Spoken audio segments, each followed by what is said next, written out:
오늘 함께 읽은 열왕기하 14장의 말씀, 남쪽에 남유다의 아마사야에 대한 이야기, 또 북왕국의 여로보암 2세가 통치한 이야기, 이렇게 기록이 되어 있는데, 오늘 말씀을 보면 남유다의 아마사가 25세 때 그 북이스라엘에는 요아스 2년에 이제 이 아마샤의 아버지 요아스가 똑같아요, 이름이. 그죠? 아버지 이름과 그 당시에 이스라엘 왕의 이름이 똑같아요. 요아스. 헷갈릴 수 있을 것 같은데, 아버지가 신하들에 의해서 죽지 않습니까? 이 아마사의 아버지가. 그래서 그 죽은 아버지를 대신해서 유다의 왕으로 즉위를 하고 29년간 다스렸다고 이야기를 하고 있어요. 또 아마샤는 여호와 보시기에 정직히 행하였지만 조상 다윗과 같지는 않았다고 하고, 또 이 요아스가 행한 대로 이제 다 했지만 산당을 제거하지 아니하고 오히려 그곳에서 제사하고 분향했다.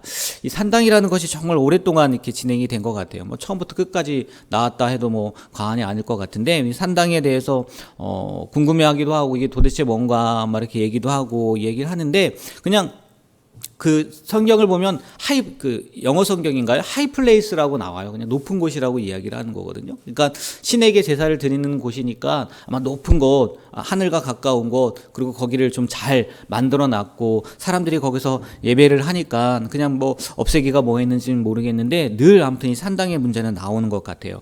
그리고 또 이 요아스의 그 죽음에 아마샤 아들이 복수를 했단 말이에요. 그 신하들을 죽였다고 나오는데 그 신하들만 죽였다. 자식을 죽이지 않고, 그래서 모세 율법을 잘 지켰다는 모습도 나오고, 또 특별히 조금 뒤에도 말씀드리겠지만 이 아마사가 여호람 할아버지인가요? 그 여호람 때 그 유다에서 독립을 한단 말이에요. 어느 나라가 에돔이라는 나라가 독립을 해요. 속국이었는데 빠져나오죠. 그 나라의 이렇게 안 좋은 그 때를 틈타서 빠져나왔단 말이에요. 근데 이 아마샤가 이 에돔 사람 1만을 죽이고 셀라를 정복하고 욕두엘이라 칭했다. 이 아마사의 업적에서도 나오고, 또 이렇게 이게 끝이 아니라 이 아마사가 그 에돔을 물리쳤는데 다음에는 또 어디랑 싸우려고 하냐면 북이스라엘 왕과 싸우려고 하죠.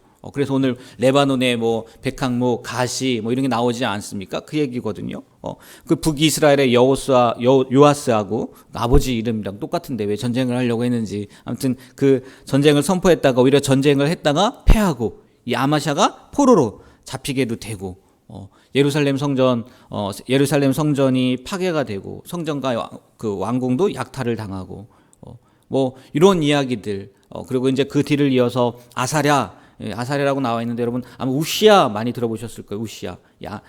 아마샤의 뒤를 이어서 우시야가 왕이 되었다. 그리고 이제 북이스라엘은 그 요아스의 뒤를 이어서 여로보암이 통치한 내용들, 그것이 기록되어 있는 말씀이 오늘 말씀인데, 오늘 말씀에서 제가 조금 전에도 말씀드렸던 것처럼 이 남유다의 아마샤와 북이스라엘 요아스가 전쟁을 하고 아마샤가 사로잡혀 갔다고 말씀을 드렸지 않습니까?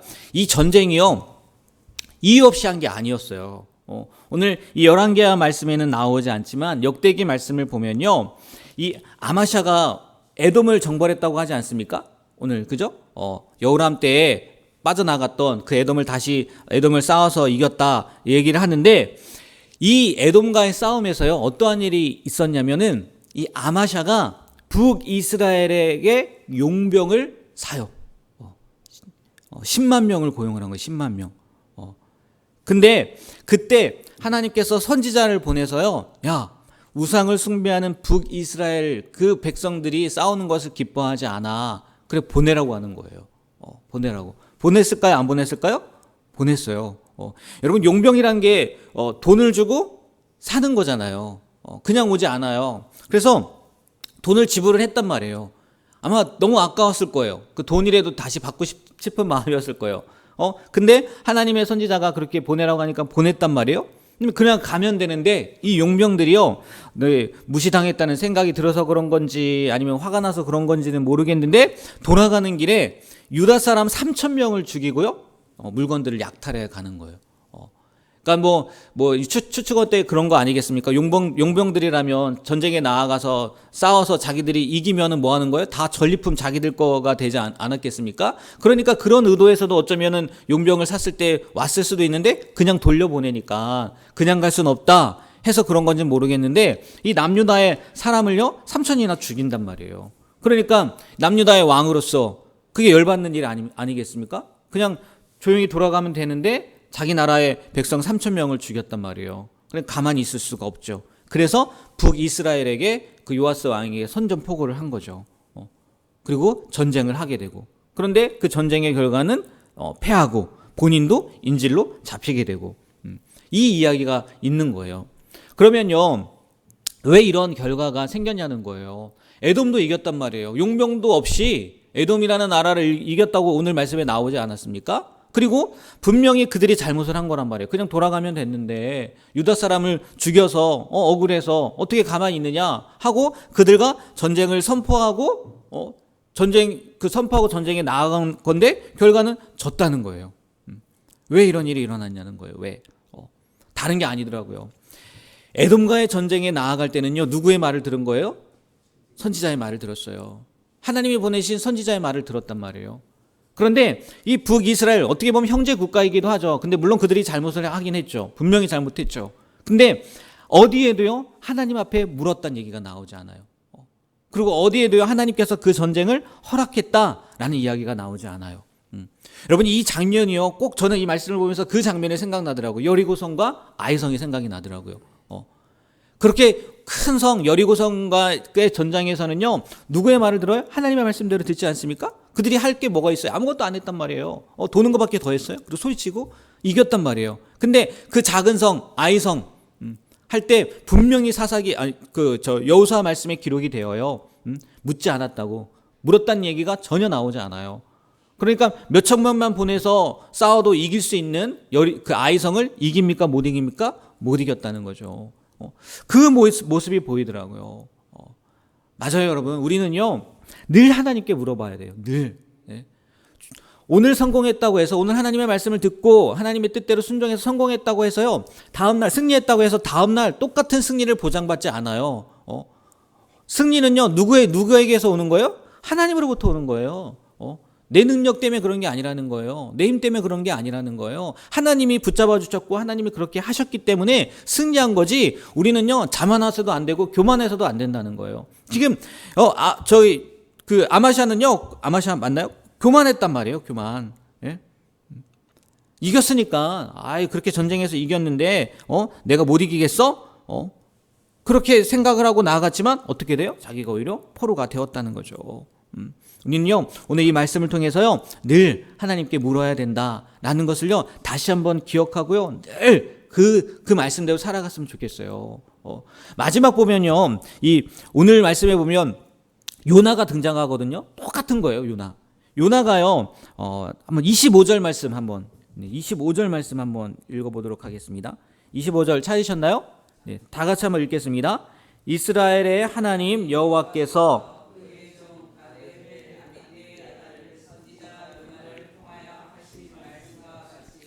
여로보암이 이스라엘 영토를 회복하되 하맛 어기에서부터 아라바 바다까지 하였으니. 아멘. 이 북이스라엘 여로보암의 시대를 이야기하는 거거든요. 그리고 하나님께서 요나 선지자를 보내지 않습니까? 니느웨로 보냈던 요나 선지자가 등장을 하는데, 여기에 보통요 이제 역사학자들이 얘기하는 것, 또 우리가 성경을 공부하다 보면 지금 여로보암이지 않습니까? 원래 남유다 그다음에 북이스라엘 이렇게 분단이 될 때 북이스라엘의 첫 번째 왕이 누구냐면 여로보암이에요. 이름이 똑같아요. 그래서 여기에 등장하는 여로보암을 여로보암 2세라고 이야기를 하는데, 뭐라고 얘기하냐면요 이때가요 가장 흥한 나라, 가장 부강한 나라, 북이스라엘로 치자면은 그 나라라고 이야기를 해요. 그래서 이 여로보암도요 아마 10년 20년을 다스린 게 아니에요. 굉장히 그저 41년간을 다스려요. 41년간요 굉장히 북이스라엘이 잘 살게 되었다고 이야기를 해요. 근데 그게요 여로보암이 잘해서 그런 거라고요? 아니에요. 오늘 보세요. 25절 같이 읽었지만 이스라엘의 하나님 여호와께서 누가요? 여호와께서 그의 종 가드 헤벨 아미떼의 아들 선지자 요나를 통하여 하신 말씀과 같이 여로보암이 이스라엘 영토를 회복했다라고 이야기를 하잖아요. 이스라엘 영토가요 누가 말씀하신 것처럼 회복되었다고요? 하나님, 여호와께서. 성경은요 분명히 얘기하는 게 뭐냐면요, 하나님께서 이 여로보암 2세가 그렇게 흥할 수 있는 거 여로보암이 잘해서요? 아니에요. 아니란 말이에요. 하나님께서 그렇게 만드셨다는 거예요. 그 당시의 국제적인 정세를 보면요, 이 지금 북이스라엘도 그렇고 남유다도 그렇고 아람이라는 나라에 계속 핍박을 당하지 않습니까? 그래서 아람 왕 하사엘도 나오고 베나닷도 나왔잖아요. 근데 그때 국제 정세에요, 아수르가 등장한단 말이에요. 아수르가. 그래서 그 아수르가요 이 아람을요 쥐어 잡는 거예요. 그러니까 남유다나 북이스라엘 편에서는 뭐예요? 숨통이 지금 트이는 거잖아요. 자기들을 괴롭히던 나라가 아수르에 의해서 꼼짝 못하는 거예요. 그러니까 오히려 힘을 얻게 된 거란 말이에요. 국제적인 정세를 보면 그렇단 말이에요. 그런데 그 모든 것을요 누가 주관하신 거라고요? 네, 하나님이 주관하신 거예요. 아수르가 강하게 된 거나 그것으로 말미암아 아람이 쇠퇴가 된 것이나, 반대로 북이스라엘이 아람에 의해서 연약하게 된 거나, 아니면 아수르 때문에 북이스라엘이 여로보암이 다스릴 때 강성하게 된 거 다 누구로 말미암은 거라고요? 하나님으로 말미암은 거라는 거예요. 모든 것은요 하나님의 주권에 있었다는 거예요. 그래서 때로는 이 아람을 통해서 회초리로 쓰시기도 하고, 또 아수르가 회초리가 아니라 돕기도 하고, 나중에 또 아수르가 회초리가 되는 거죠. 자, 모든 거는요 다 누구의 주권하에 있다고요? 하나님의 주권하에 있다는 거예요. 그런데도 우리는요 자꾸 잊는다는 거예요. 아마샤처럼 또 나중에 여로보암도 교만해서 자기가 그렇게 된 것처럼 착각한다는 거예요. 오늘 이 남유다의 아마샤, 그다음에 북이스라엘의 여로보암, 잠깐 말씀을 드렸지만 이 사건을 통해서요 다시 한번 모든 것은 하나님의 주권하에 있다는 거. 그래서 늘 하나님 앞에 물어야 된다는 거. 어제 성공이요 오늘의 성공을 보장하지 않고요, 또 마찬가지로 어제의 실패가요 오늘의 실패를 말하는 건 아니에요. 늘 우리가 하나님 앞에 붙잡혀 있고 하나님의 말씀대로 순종한다면요, 하나님의 뜻대로 살아간다면요, 정말 하나님께서 세우시기도 하고 또 영광을 받으시기도 할 줄 믿습니다. 늘 하나님의 말씀대로 순종하며 살아갈 수 있는, 또 그러기 위해서 늘 하나님 앞에 묻게 되는 우리 중앙교회 모든 성도님들의 삶이 되길 주님의 이름으로 축복합니다. 기도하겠습니다. 하나님, 우리의 눈이 늘 하나님을 향할 수 있게 되길 소망합니다. 우리의 흥망성쇠 다 하나님의 손 안에 있습니다. 그럼에도 불구하고 상황을 보고 또 형편을 보고 또 사람을 보고 때로는 교만해지는 우리의 모습도 보게 됩니다. 하나님, 오늘 말씀을 통해서 다시 한번 결심하고 다시 한번 다짐합니다. 무엇을 하든지 하나님 앞에 먼저 묻게 하시고 하나님이 말씀하시는 대로 순종할 수 있는, 그리하여 하나님의 뜻이 온전히 우리의 삶 가운데에서 이루어지는 것을 보게 되는 우리가 되게 하여 주시옵소서. 예수님의 이름으로 기도합니다. 아멘.